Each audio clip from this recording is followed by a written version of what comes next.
the inside story of our prisons, filmed by the prisoners themselves. Alright, they squad it up.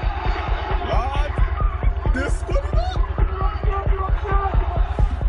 Their footage reveals what really happened. In our biggest prison riot for 25 years. In HMP Birmingham, but live footage, but no bullshit, but live as it's unfolding. The radio messages that captured the panic. I don't know how much longer you're going to keep that exercise yard secure. And how close it came to being overrun. If they'd have got through there, we'd have lost control of the whole jail. The whole jail. I actually thought that I was going to lose my life then. We uncover a wider prison system at breaking point. Violence was daily, at every level. You know, on one wing, two wings, all of the wings, there was violence. 3, 2, 1. Spice in a jailhouse. Where inmates seem to freely record their drug use and its effects. It's been spun again, and this is the way they left me. What left me with that? Nice. And where some staff even smuggle drugs in through the front door. You just walked into the jail like walking into a shop. That's how easy it was. A system where prisons are infested. There were rats, there were cockroaches. You've got rats literally in your cell looking at you. You're looking in your cupboard and you've seen a rat looking at you. And unsafe for inmates and officers alike. This guy just picked me up, threw me down the stairs upside down. Who's got the keys, lad? Who's got the keys, blood? Is what we have done to a whole category of people fair and just? We're still human beings. And to that, the clear answer in my view is no. Tonight on Exposure, Fuck you know. we ask, are our prisons out of control? The government doesn't have a grip on the system, and there's a cost in blood being paid.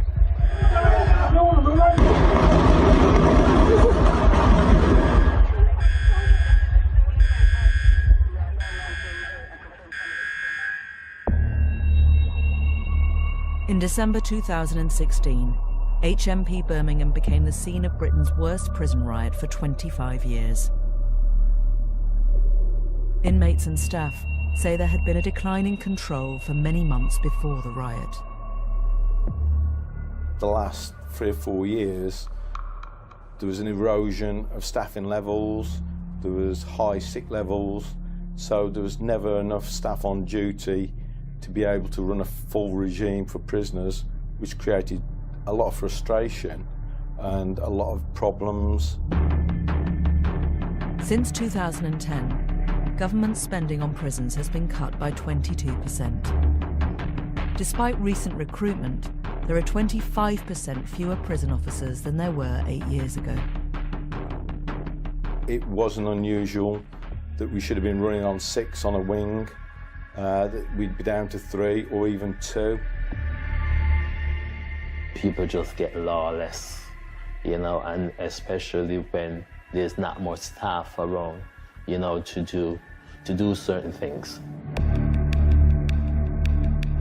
Prisoners became emotional terrorists. They would do things that I'd never seen in 20 years. Flicking blood, throwing excrement. You could actually sense it that something isn't right or something gonna happen soon, you know, in this prison. Inmates and staff could feel the tension in the air because it was that thick. There was staff being assaulted, whether you're being punched, spat at or potting, where prisoners would put urine or excrement in a jug or a bowl and then chuck it on you. There's a lot of violence in there. These stabbings, hot waters, you know what I mean? People regular getting hit, punched. It was just like a time bomb ticking, just ready to go off.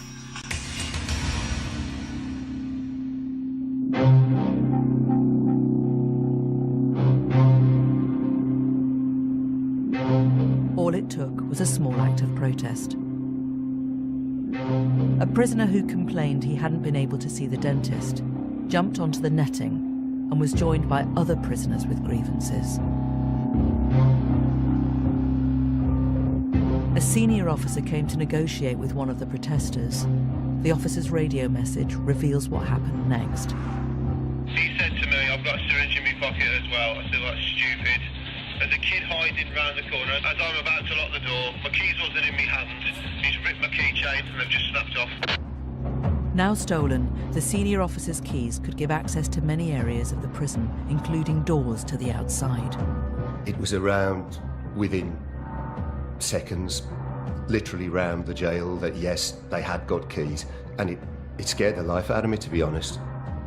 Suddenly you're in massive danger, potentially life-threatening danger. As prison officers withdrew, rioters took control of 2 wings. Is there any chance we can get those 2 wings back? Post by gold over. That's a negative. They've got weapons and one is saying he's got a syringe with blood in and he will stab the first member of staff that enters. Hundreds of prisoners' cells were unlocked. He's got the keys, lad. He's got the keys, blood. Right, son. Good job, mate. Had a good job, mate. Had a good job. They are out on the exercise yard of November Papa Wing over. It's prisoners over. Yeah, it's the prisoners over.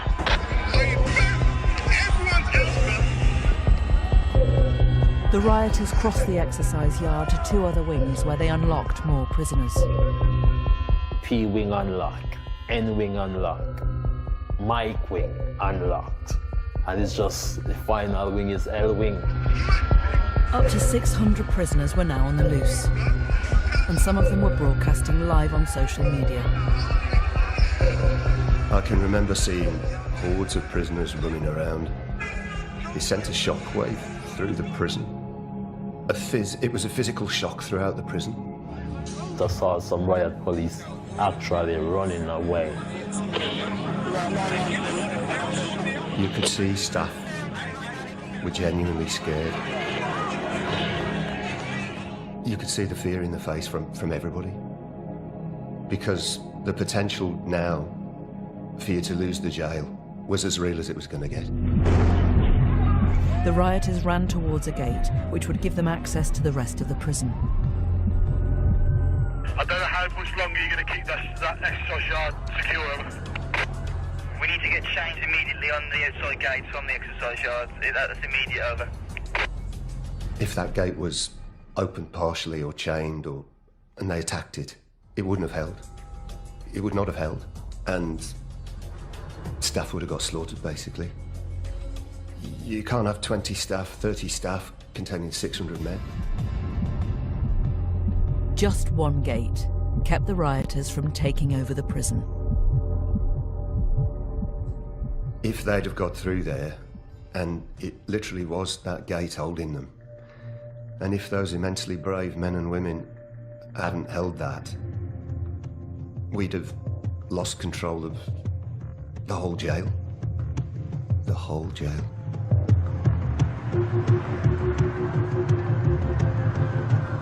We've got quite a severe smoke coming out of November. By early evening, there were several fires both inside and outside the blocks. HMP Birmingham, but live footage, but no bullshit, but live as it's unfolding. Everything that can catch fire at that point, people setting it on fire. Prisoners have relit a fire just before N1 gate. Some inmate pulled 2 mattresses to my door and lit it. I start crying, start beating on the door for help, someone to help me, but there was no one. How could you evacuate a wing that's on fire in the middle of a riot? I actually thought that I was gonna lose my life then. I wasn't gonna be around no more. Riot control squads known as tornado teams were called in from around the country. It wasn't until 8:35 in the evening that they were able to attempt to regain control of the wings, using stun grenades. I think about 9, 10 o'clock, I heard a lot of flashbangs, and I think that's when they contained me.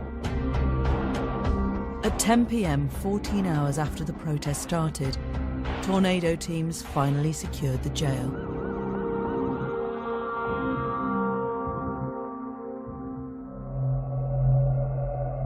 During the riot, photographs taken by prisoners had been widely circulated in the media. They're filming to put on social media so that they make the public aware that the way they're being treated in the prison, because nobody else is hearing them. In the aftermath, the questions began.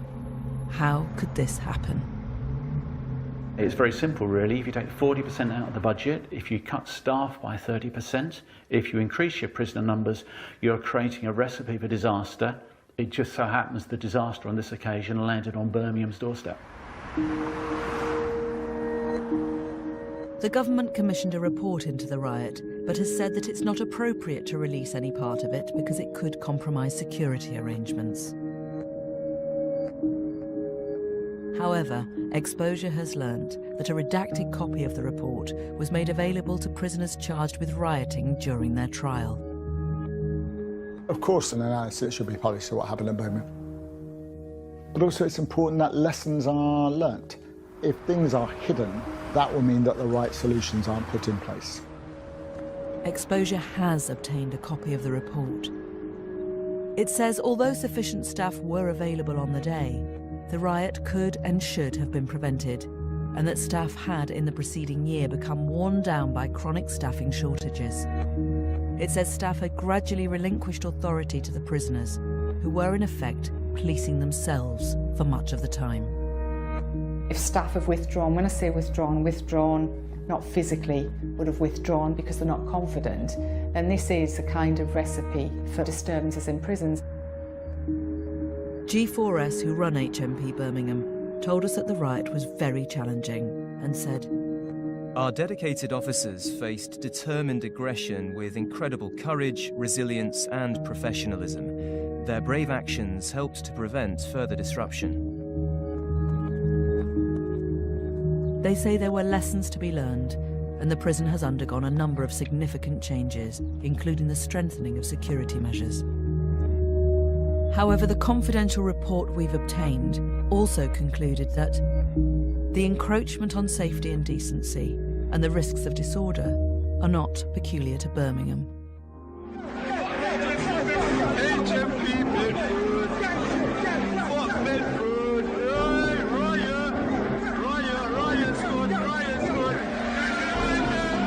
Just a month earlier, this was the scene at HMP Bedford, where rioting prisoners flooded the gangways.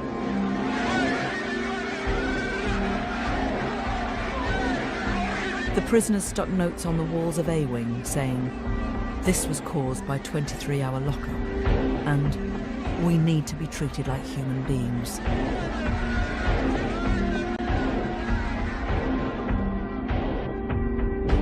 A report on HMP Bedford revealed that 1 week before the riot, just 55 officers were working at the prison, half what is needed to run a full regime.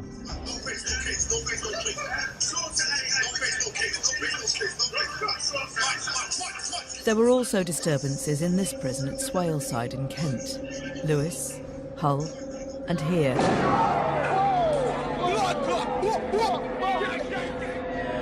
at the Mount in Hertfordshire.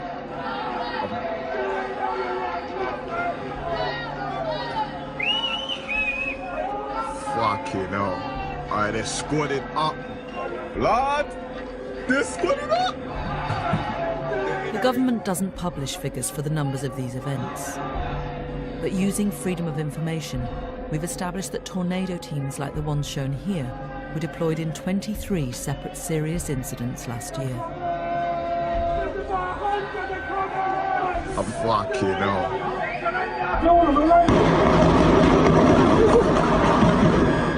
The increase in the incidence of riots is a clear indication that prisons are in a state of chaos. The basic issue is taking nearly a quarter of the funding out while keeping the workload the same is simply undoable. And the government should have known that that was a risk, a bridge too far.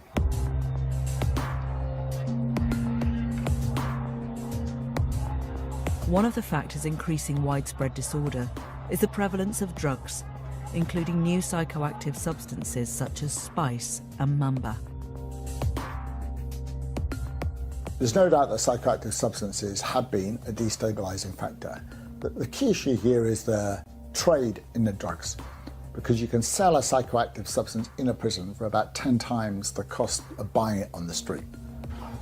You can make a lot of money smuggling in psychoactive substances, and if you can make a lot of money, there's going to be a lot of debt, and if there's going to be a lot of debt, there's going to be a lot of violence.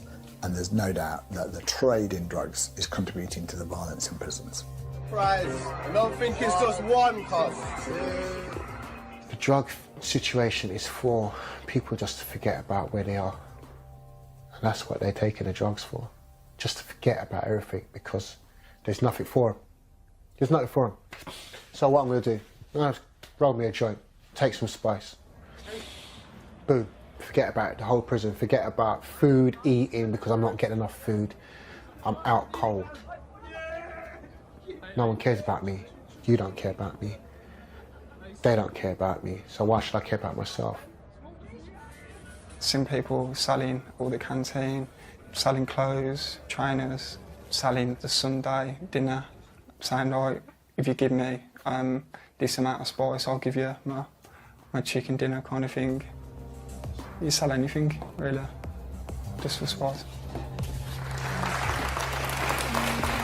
David Gork is the new Justice Secretary, the 6th in 8 years. He says tackling drug use in prison is part of his government's policy of what they call getting the basics right. For prisons to be effective, we must get the basics right. Getting the basics right means priority to prevent drugs, mobile phones and other contraband from getting in. I just need to mad click. Videos on social media, many of them unverified, appear to show prison drug abuse and are so prevalent that even the Secretary of State has felt the need to comment on them. A prisoner climbing into a tumble dryer in the prison laundry room. A dangerous act of humiliation. 3, 2, 1. 2 naked prisoners believing they are dogs with makeshift muzzles and leads around their necks, barking at and fighting each other. Big lungs, big lungs, big lungs, big lungs. What, man? Inmates sometimes find it funny to see how, like, inmate reacting after they take the drugs and that. But afterwards, they realize that this is not something for us to take lightly. You know, people is dying from it, and this is the reality about, you know, this mamba, spice, or what they call it.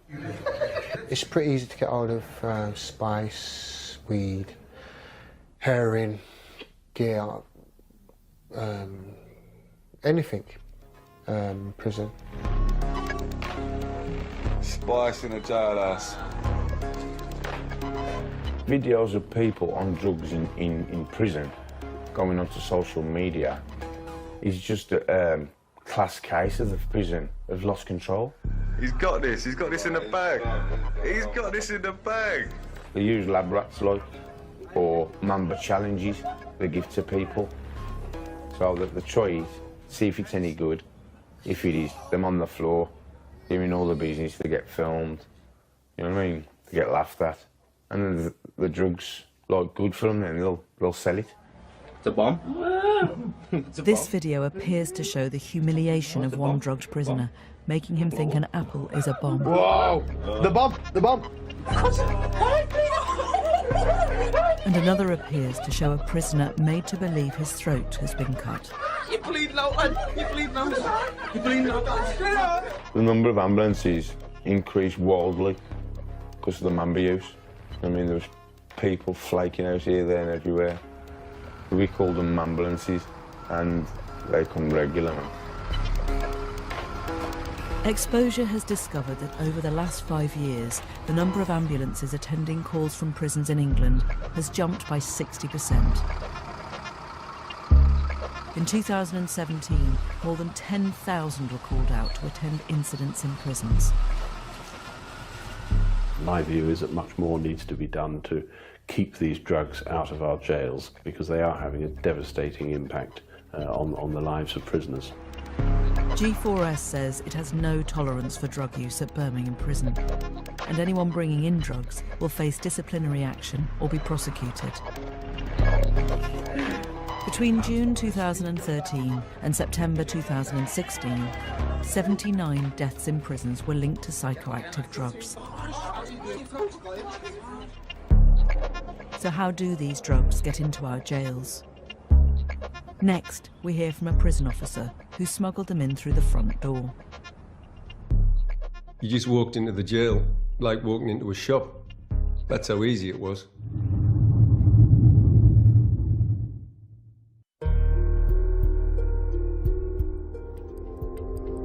$225 kilograms of illicit drugs were recovered from prisons in England and Wales in 2016. So how do they get in? Sometimes it's just simply that packages are being thrown over the walls. Sometimes we've heard about drones being used to bring drugs in. Sometimes they're being smuggled in through visitors. Other times, it's undoubtedly the case that staff corruption has played a role. Exposure has investigated the case of a corrupt officer. We interviewed him before he started a prison sentence for smuggling a psychoactive drug into jail. He's asked us to protect his identity, so we aren't naming the prison where he worked, and his words are spoken by an actor. I've got to make it clear about myself. I've done the crime and I accept everything about it. I'm ashamed to know that all the experience I've got, I still allowed myself to be put in this position. Before he joined the prison service, this officer had a history of addiction and a criminal record. But the prison service did not pick this up until 6 years later. The management came round and said that everyone had to be re-vetted for the job. After working at the prison for 6 years, I was sacked. After he was dismissed by Serco, the company running the prison, the officer appealed and the prison service reinstated him. He says that he was then intimidated by prisoners. If they saw someone who was vulnerable, they'd jump on them. And I was one of those people. I was vulnerable. You've got new, naive, vulnerable staff coming into prison who are ripe for corruption. And the reward package isn't as good as it used to be for prison officers, so they could be vulnerable to being corrupted. Criminals paid the officer several £1,000s to smuggle drugs into the prison. He says he wasn't searched on any of the occasions he brought drugs in. As long as you had your uniform and your badge on, you just walked into the jail like walking into a shop. That's how easy it was. Exposure has obtained a witness statement made by a senior officer in charge of security at the same prison. He says that there were more than 300 separate drug finds over the last year. He also says, with specific regard to staff who choose to bring drugs into the prison, they are not likely to be strip searched and are likely to choose means such as hiding drugs in their own clothing. I mean, clearly if staff know they're not going to be searched, that increases the risk they'll be tempted to bring something in that they shouldn't. And one of the ways you prevent it is you have searches, you have them regularly, and you have them at unpredictable times. The security officer's statement also says, staff searches are currently randomly conducted, but opportunity still exists for staff to smuggle items in, and there is the potential for significant financial gain. Anyone who worked at the prison, not just officers, they could take the gamble and just walk in with anything. The officer was never caught in the act of smuggling drugs, but when an informant tipped off staff, he was questioned and admitted what he'd done. He says staff who are compromised need to be helped. We know staff bring contraband into prisons. I should imagine within the prison service there are a few hundred people that are being conditioned, even already brought drugs in, and they don't know what to do. If you had an amnesty and said to everybody that's in trouble, you come forward and we'll help you out of here, I believe that would halve the drugs that they are in prison at the minute. The prison's inspectorate said that in the jail where he worked, drugs, particularly spice, were readily available, and that measures to reduce the supply of drugs there were inadequate. The company that runs the prison, Serco, told us, Serco is working hard to detect and stop the illegal smuggling of contraband into the prison using a mix of new technology, personal searches and dogs. We're having increased success in doing so, and we will always work with the police to bring a prosecution. The Ministry of Justice said they couldn't give us figures for the number of prison officers convicted of smuggling contraband into prison in the last 5 years. I think there is something about the fact, obviously, that what happens in prisons is by definition behind the wall and is out of public view. Let's be honest, the plight of prisoners isn't necessarily at the top list of the public's concerns. Getting the basics right means creating prisons that are decent, with clean wings and humane living conditions. Peter Clark recently asked the government to take action over the conditions he found at HMP Liverpool. People were being held in utterly appalling and unacceptable conditions, and there didn't seem to be any plan in place to improve this. Cells were filthy, they were damp, they were dark, lavatories were blocked, there were rats, there were cockroaches. When the lights went out at night, the cockroaches came in underneath the cell door, came up through the drains, the plug holes. There'd be several trapped in the sink or dead in the toilet. The same goes for the rats. You've got rats literally in your cell looking at you. You're looking in your clothes cupboard and you've seen a rat looking at you. Like, wow, what am I supposed to do next? You've got damp conditions. You've got horrendous conditions to live in. But you've got to make that your home.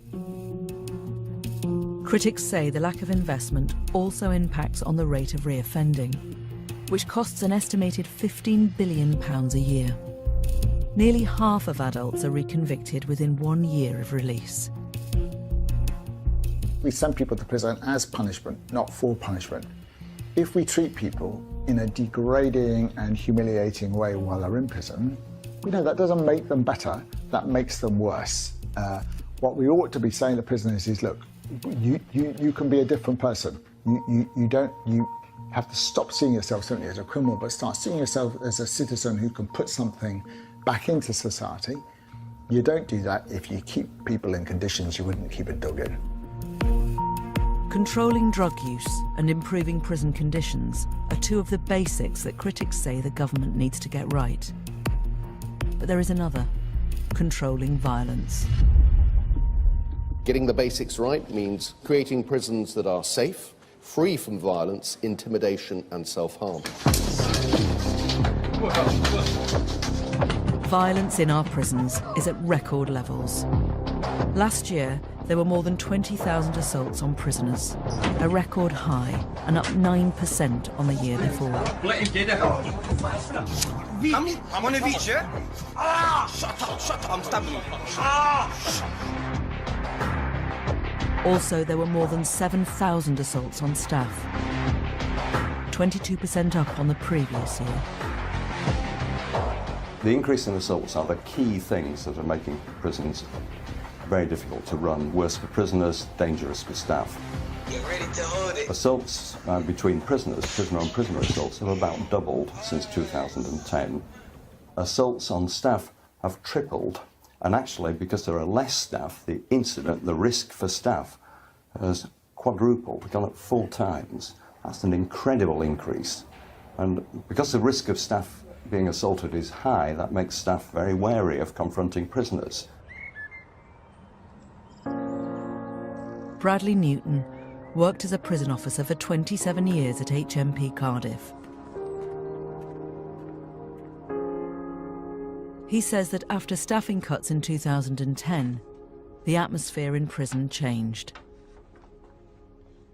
You could feel the tension every day that hadn't been there before.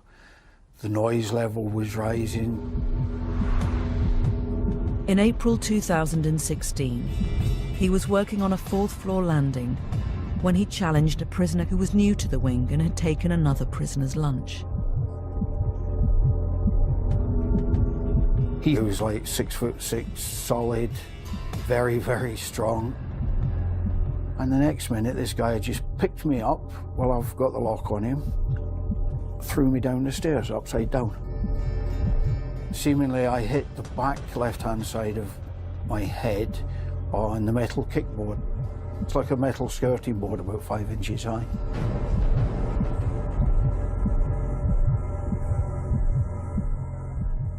I was in a lot of pain.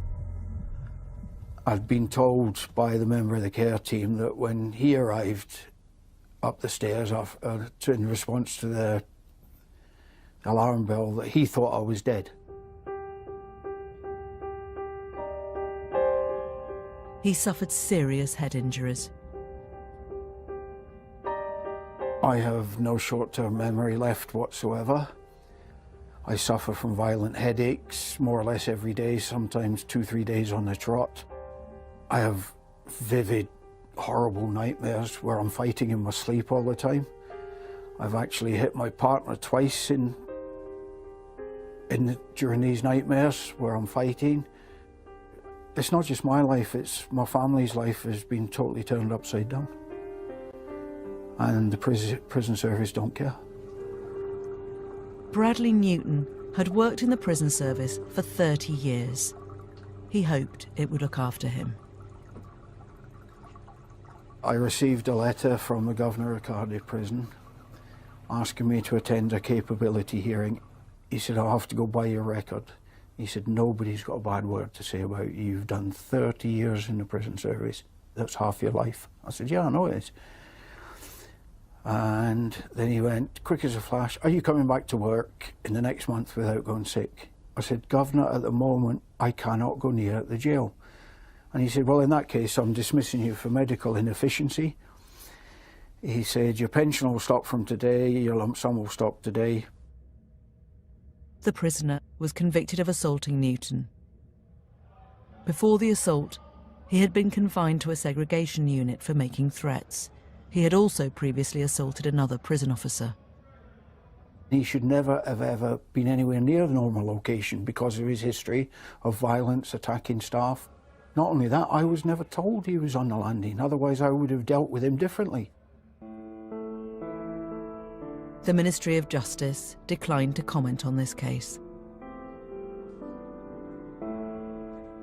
I'm really, really angry that I cannot go and work in the prison anymore because of my mind and my mental state. I'm angry that I probably won't work anymore in my life.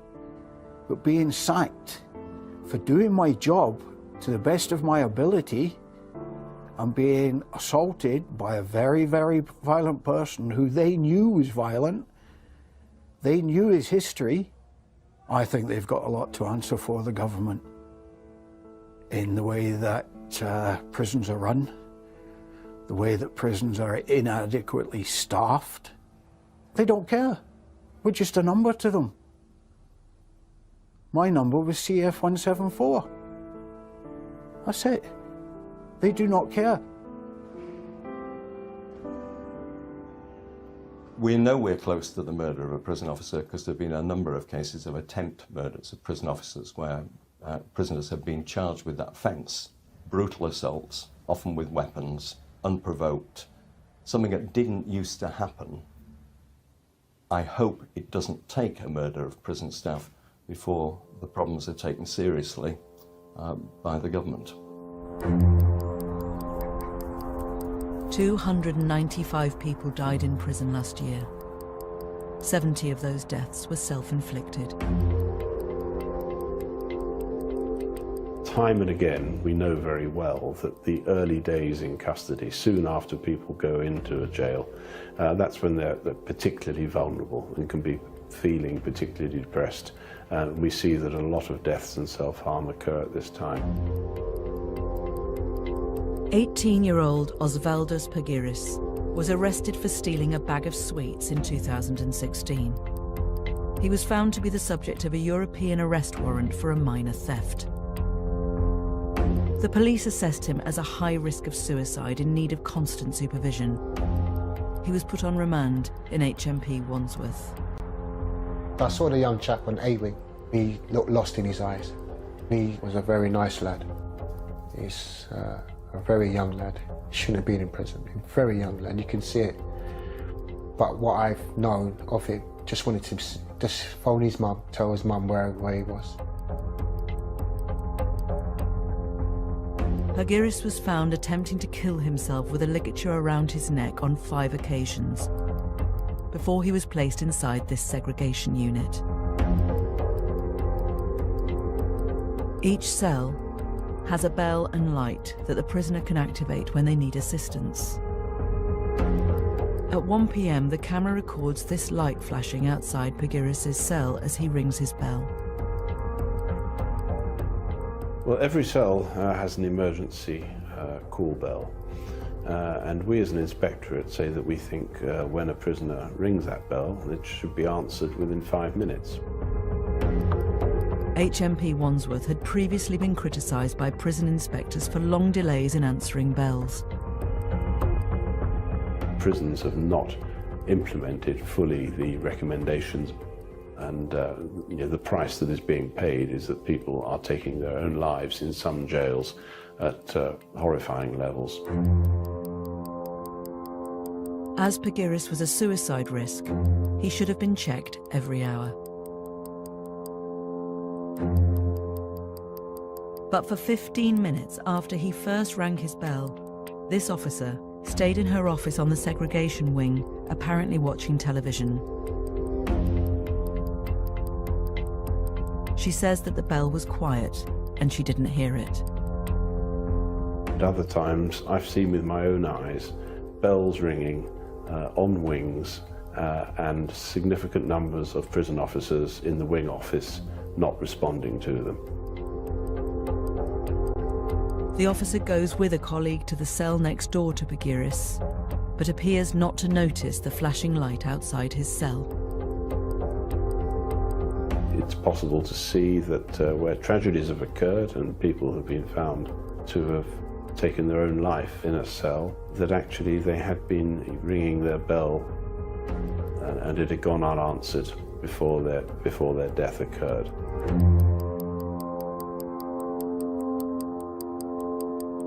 It is a full 37 minutes after Pagiris pressed his emergency bell that the same officer walks to his cell. When she finally gets there, she finds that he has a ligature around his neck. Aged just 18, he has hanged himself.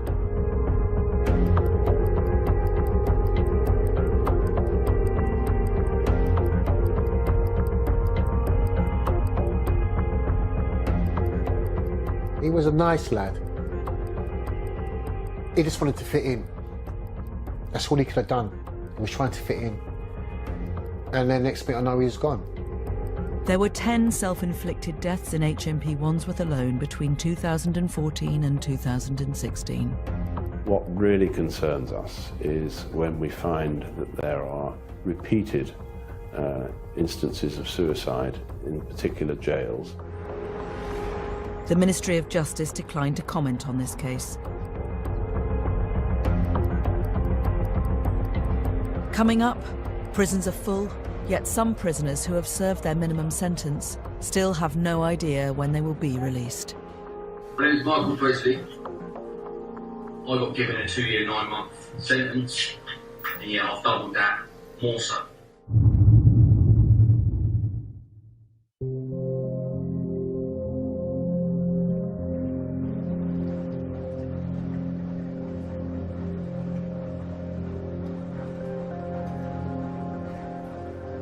Gemma Presley has had to get used to waiting. Her boyfriend Michael is in prison and has no way of knowing when he might be released. When he told me that he didn't have a release date, I was like, what? But then obviously I was intrigued. I started looking up the IPP And I was just like, wow. The Imprisonment for Public Protection, or IPP sentence, includes a minimum sentence that the offender must serve in prison. Once that expires, offenders have to stay in jail indefinitely until they can convince the parole board they no longer pose a risk. To him, every day's the same day. He can't picture a future. To him, everyday life is locked behind his door.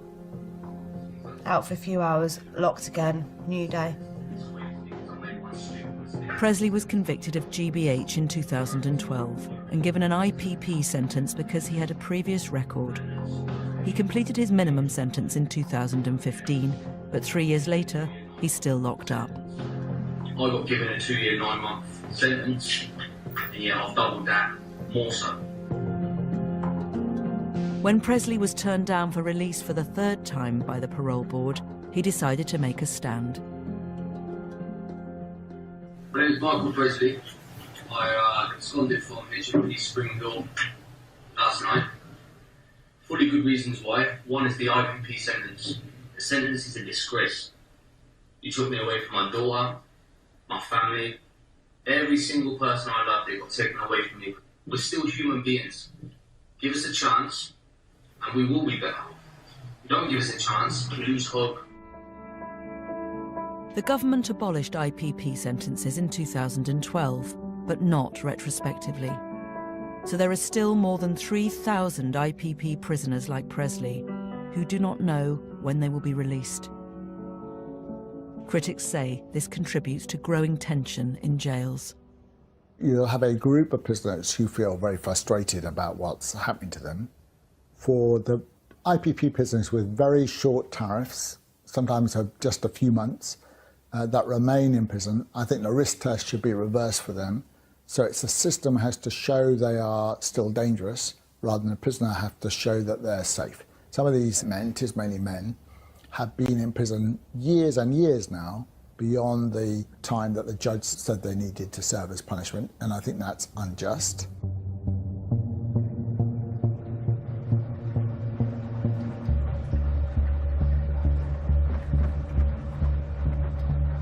Presley is now back in prison, but he is allowed to call Gemma for a few minutes a day.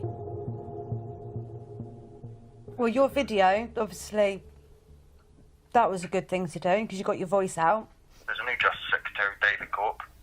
He needs to do something about it. He's the person that can do it. I've written to him. He has not replied. By serving your sentence and conforming to the rules, you are repaying your debt to society. If you do that, you will find that the state and the prison system backing you up. I think it's very difficult to see that the government will be prepared to do anything. Their indications to date have been no, they don't want to. I hope they will change their minds. I think you have to go back and ask yourself the question, with the benefit of hindsight, is what we have done to a whole category of people fair and just? And to that, the clear answer, in my view, is no. HMP Dovegate.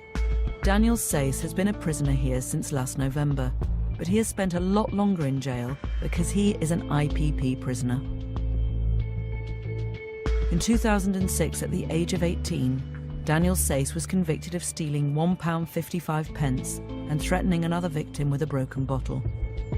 He was given an IPP sentence because of his previous convictions. His minimum sentence was 14.5 months. But the indeterminate part of his sentence has kept him in prison for 12 years. He is now 30. Today, Daniel Sayce is calling a lawyer from prison. Mentally, no light end of the tunnel, just trapped, frustrated, angry at the system, and no one's like looking into my case properly and just not taking nothing on board what I'm saying. That's how I feel on it every day.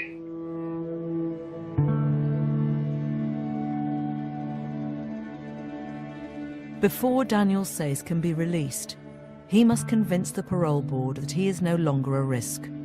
He might be able to do that by completing rehabilitation courses, but he is assessed as having too low an IQ for such courses, and so he is trapped.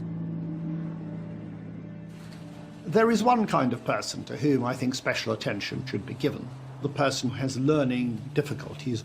What we have to do is to appreciate that that sort of person requires more resource to enable him or her to pass that threshold for release. Why, because we made a mistake, should we not make it easier for such a person to be released?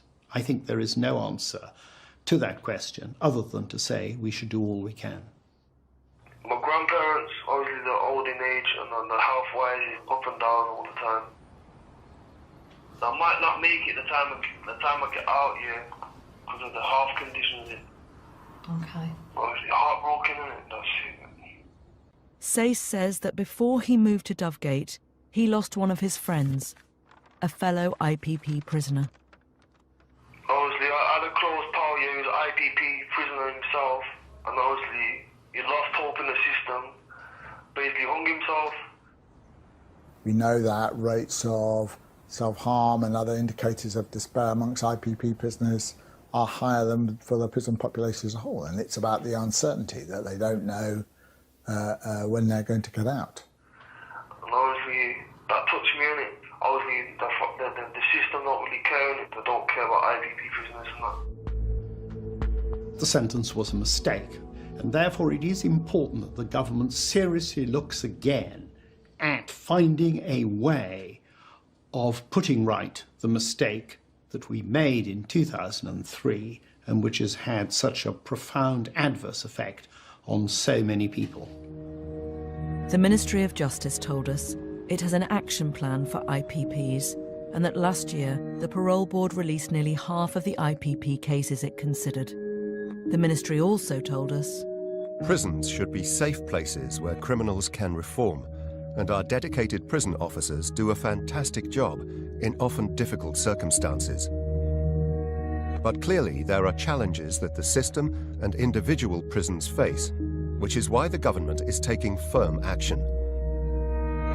We passed our target to recruit an additional 2,500 prison officers 7 months early and are investing in new technology and 300 specialist sniffer dogs to stem the flow of drugs and mobile phones into prisons. There is more to be done, but we are committed to making sure prison officers can focus their efforts on turning around offenders' lives.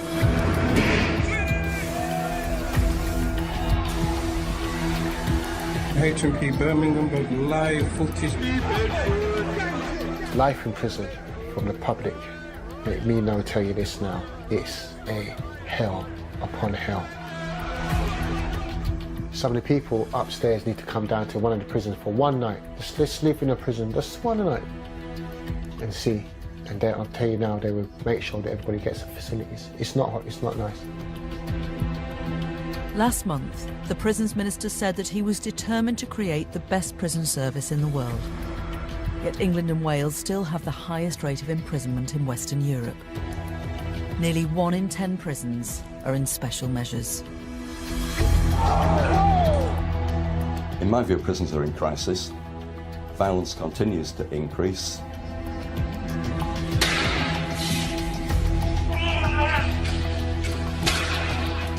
But with so much violence, particularly assaults on staff, prisons are not under proper control, and the risk of further riots must be substantial. Fucking hell. I don't think the government fully realises the gravity of the situation they're in and the need for decisive action. They're dabbling at it at the moment, and there's a cost in blood being paid.